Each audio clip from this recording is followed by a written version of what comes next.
Yeah, that body's a blessing, girl. I ain't trying to pressure her. Bonjour à toutes et à tous, c'était Outdoor. On se retrouve pour ma première vidéo. Donc je vais vous présenter tout d'abord la chaîne en globalité. Et puis par la suite je vous présenterai la bestiole.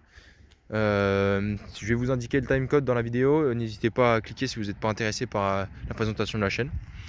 Donc en ce qui concerne la chaîne, je compte faire essentiellement des vidéos sur de la mécanique, la préparation de ce petit bijou, des autres vidéos de présentation de mes autres voitures, de la mécanique en tout genre, et essentiellement tout ce qui touche à peu près à l'extérieur, c'est-à-dire tous les sports extérieurs.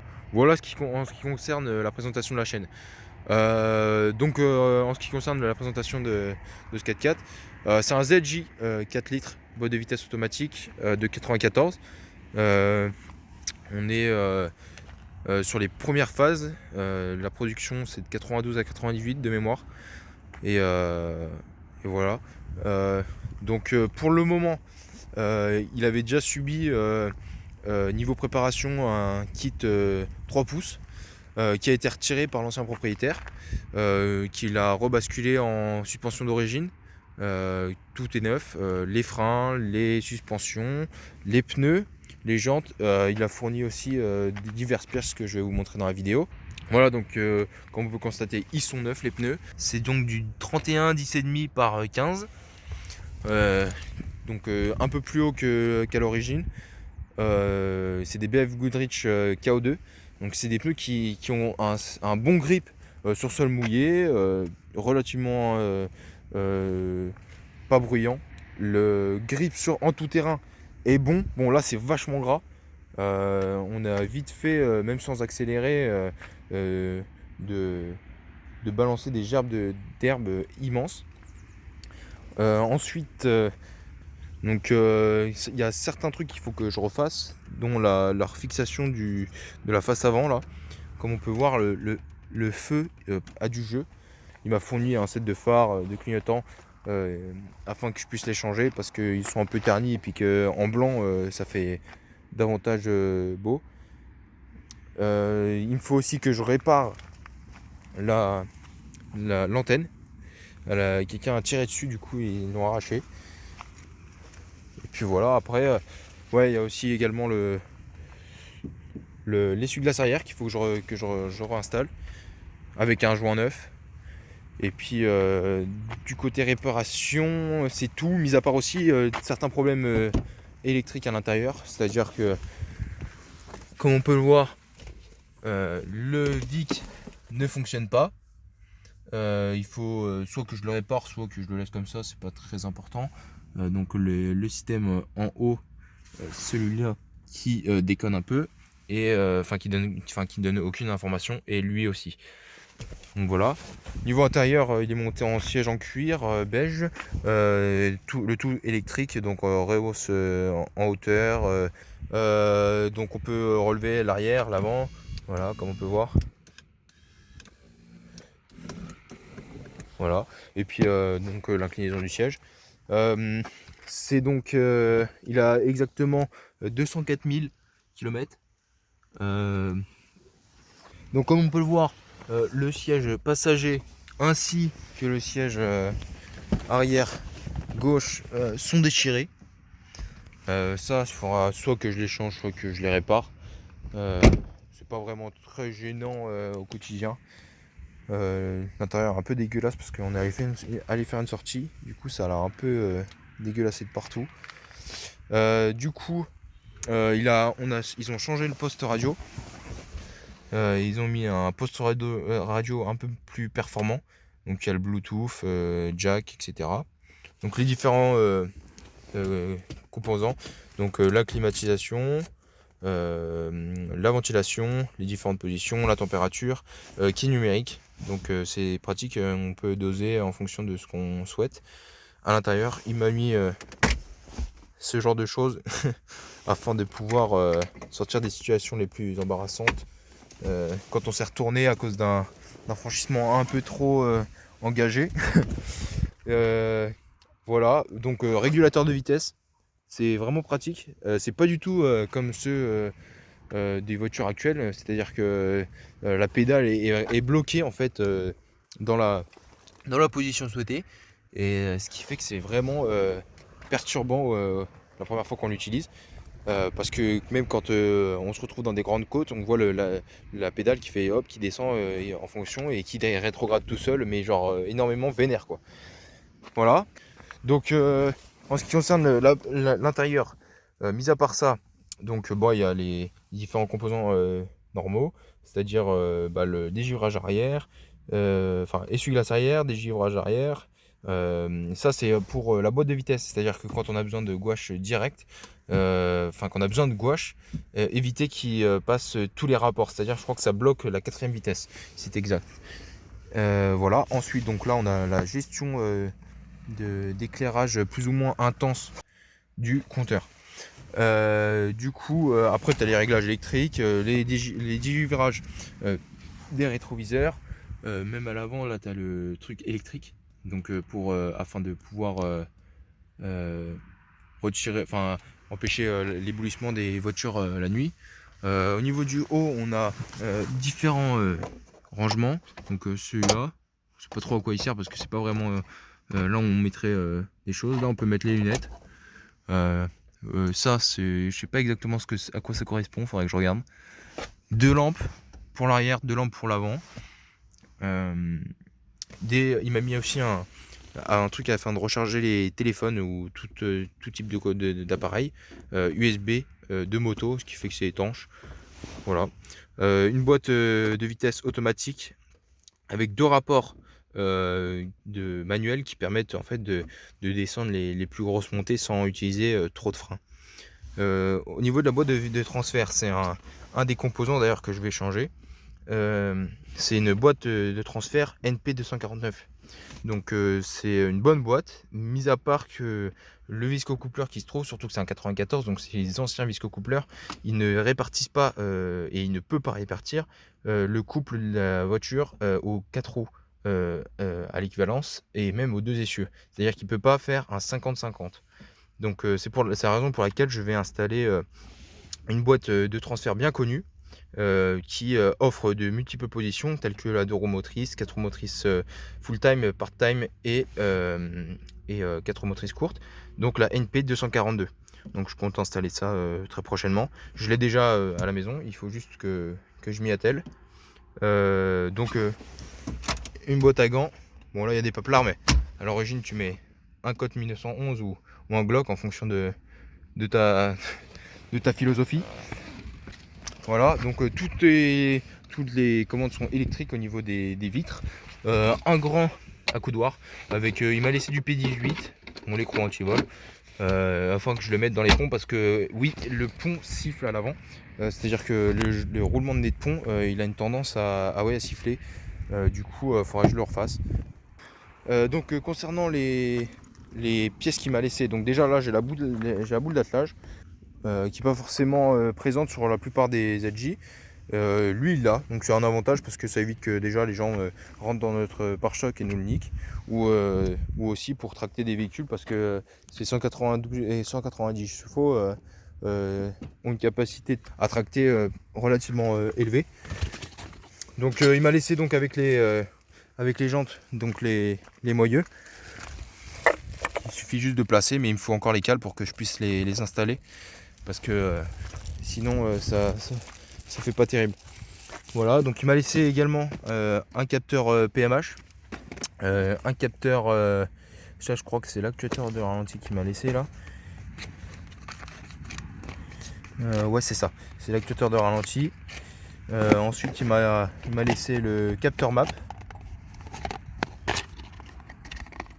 Ouais, celui-là c'est le capteur map. Voilà. Il m'a laissé également donc la tête de Delco avec le doigt d'allumeur. Donc il m'a laissé également des housses pour l'avant, donc les Baccarat, des feux. Donc là il y a différents feux, qui sont les clignotants, les feux, 2 feux arrière aussi, la bâche pour la mettre à l'avant pour éviter que les branches dégomment la carrosserie à l'avant. Donc ça se met par dessus quoi. Voilà, après me laisser 2 essuie-glaces, de l'huile et puis voilà quoi. Après il y a la petite roue de secours. Bon ça à mon avis si tu la mets à l'arrière ou à l'avant même tu risques d'avoir un drôle d'effet. Tu risques de pencher du côté où il y a la roue parce que elle a l'air vachement plus petite que celles qui sont montées. Donc à éviter si tu veux pas te retrouver à faire du olé olé. Donc, comme je vous le disais, ça sert à le mettre là au niveau du capot. Ça protège les branches de taper sur le capot ou toutes sortes de choses diverses et variées. Donc voilà, c'est plutôt sympa, c'est beau, enfin c'est beau. Ça fait le job quoi. Voilà. Donc en ce qui concerne le moteur, donc c'est un 4 litres essence, bien connu des personnes qui connaissent les Jeeps parce que c'est un moteur très très solide avec une culasse et un bloc en fonte, ce qui en fait un moteur quasiment indestructible. D'autant plus si les entretiens ont toujours été suivis. Donc comme je vous l'ai dit, donc la tête de Delco et les doigts d'allumeur ont été changés. L'actuateur de ralenti qui se trouve juste au fond. Et les différents bouchons, donc celui-ci et celui-ci, ils ont été mis, changés. Et ce qui en fait un look un peu plus sympa parce que celui d'origine est un peu moins beau, je trouve. Il est en plastique quoi. Donc ça fait un peu moins esthétique. Donc voilà, un moteur qui est plutôt propre. La clim ne fonctionne pas non plus, il faudra que je regarde ça. L'une des explications se trouve et réside dans ce manquement entre 2 tuyaux. Donc il faut que je regarde ce qui va là et puis éventuellement le remettre en état. Je sais pas encore. Donc oui, comme je vous le disais, donc le feu quoi, la face avant qui tient pas. Donc il faudra que je regarde ça quoi, parce que ça brimballe un peu. Voilà. Donc concernant les modifs, je sais pas exactement encore ce que je compte faire, mais je compte à mon avis la rehausser davantage, changer éventuellement les ponts pour le rendre un peu plus fiable au niveau de la transmission, parce que à l'arrière c'est un Dana 35 en clips et à l'avant c'est un Dana 30. Donc à l'avant ça va, mais à l'arrière Dana 35 clips, plus tu monteras des grands pneus, plus tu risques d'avoir des problèmes par la suite, dont des casses de satellite ou bien même des arbres de roues. Donc par la suite je compte mettre peut-être d'autres ponts afin que la transmission soit vraiment optimale. Donc voilà, avec la protège du capot, il y a différentes fixations comme ça qui sont affixées dans les attaches qui se trouvent là ou là et là. Voilà. Donc voilà, après niveau moteur je compte pas faire grand chose, il marche très très bien comme je vais vous le montrer. Prochainement je vous ferai une vidéo de lui sur terrain, enfin pas sur terrain mais en tout terrain en tout cas. Ouais, monter un éclairage supérieur, c'est-à-dire par de LED sûrement, avant-arrière, pare-choc un peu plus solide à l'avant, histoire de pouvoir monter un treuil, etc. Donc voilà, la peinture a été refaite, je ne l'ai pas dit, mais elle a été refaite par l'ancien propriétaire. Il a également blacksonné le soubassement du véhicule. Donc tout le véhicule est blacksonné, donc ça on peut voir, c'est les déboires de l'autre fois. Donc voilà, avec la 249 qui est juste ici. Donc le blackson tout partout sur tout le châssis. Donc c'est plutôt avantageux parce que ça le rend moins susceptible de rouiller. Voilà. Donc il faut également le rehausser éventuellement afin de pouvoir y mettre des plus gros pneus. Je comptais également mettre une tente de toit pour faire des sorties donc dans les bois et profiter du monde qui nous entoure. Voilà, dans l'idéal ça serait ça le projet. En plus de ce moteur très performant, ce qui est vachement agréable et ce qu'ils ont rajouté, c'est le petit clin d'œil donc pour les mécanos, la petite lampe qui fait plaisir, et également les ressorts là aux deux extrémités du capot qui font qu'il se lève tout seul et c'est un régal. Donc voilà. Donc ça c'est intéressant. Ensuite on peut voir donc les suspensions qui sont neuves, donc c'est simple, au niveau de la suspension et des freins il a tout refait à neuf. C'est un régal. Il est vraiment très propre niveau carrosserie.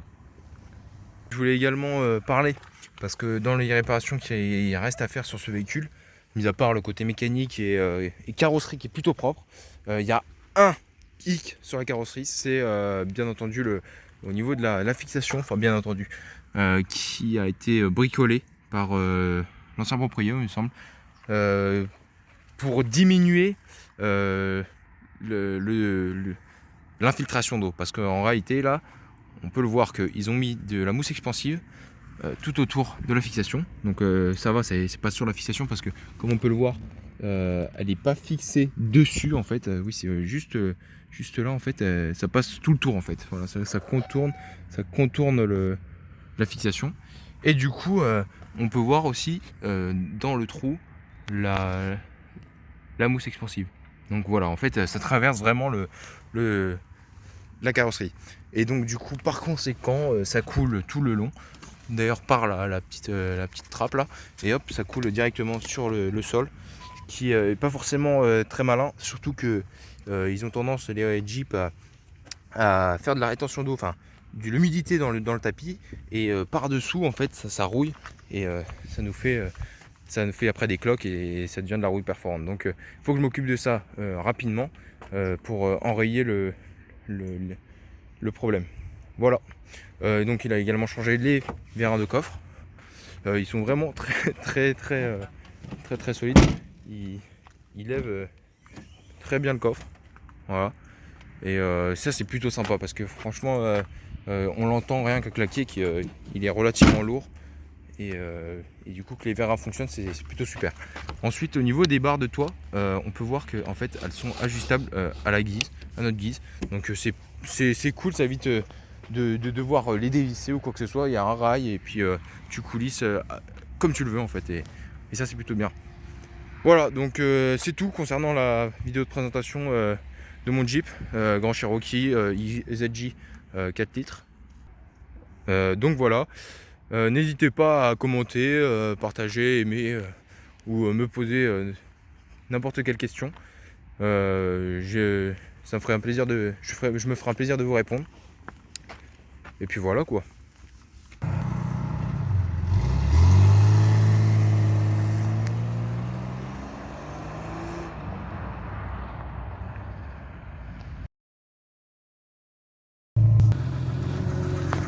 Et voilà. Donc à toutes pour une prochaine vidéo, et abonnez-vous si vous voulez voir la suite.